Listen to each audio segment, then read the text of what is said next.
part of the class today. Okay, we'll start with the class first.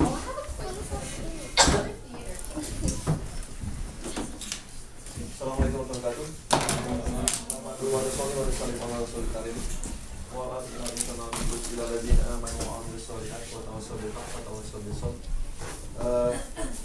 Thank you very much for coming.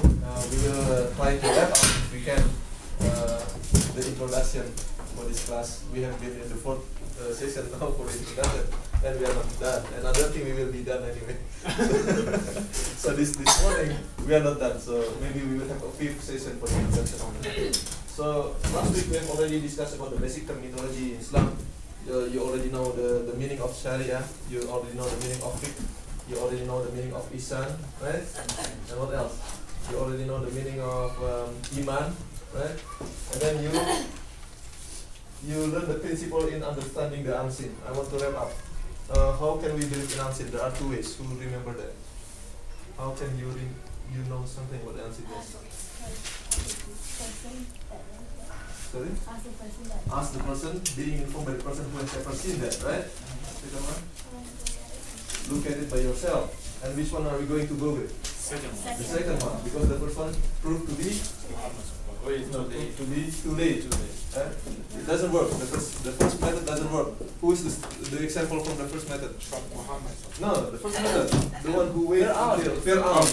Oh yeah, the Who else? Other than Fir'aun. the other guy. Fir'aun and the other guy. Who is the other guy? I know it's on the tip of my tongue. Huh? What? Fir'aun and Fir'aun and who doesn't want to? Who has ever met Allah but doesn't? Satan. Satan, yes. Right? So they are the follower of the first method, and if you want to go with the first method, you will be in companion with them. You want to do that? No. I guess you're not. The third one we learn about the itiba or modeling. Who do we want to model?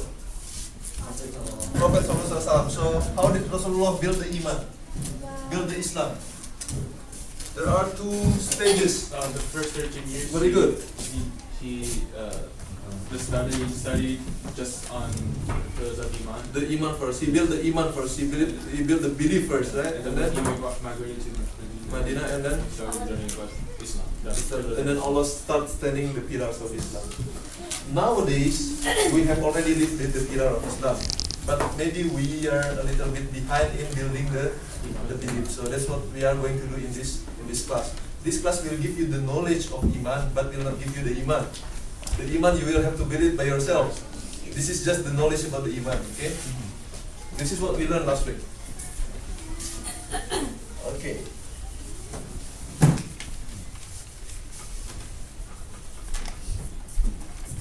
Now, in this class, we are going to do this session. We are going to discuss why do we have to have iman? What is the benefit of having iman in yourself?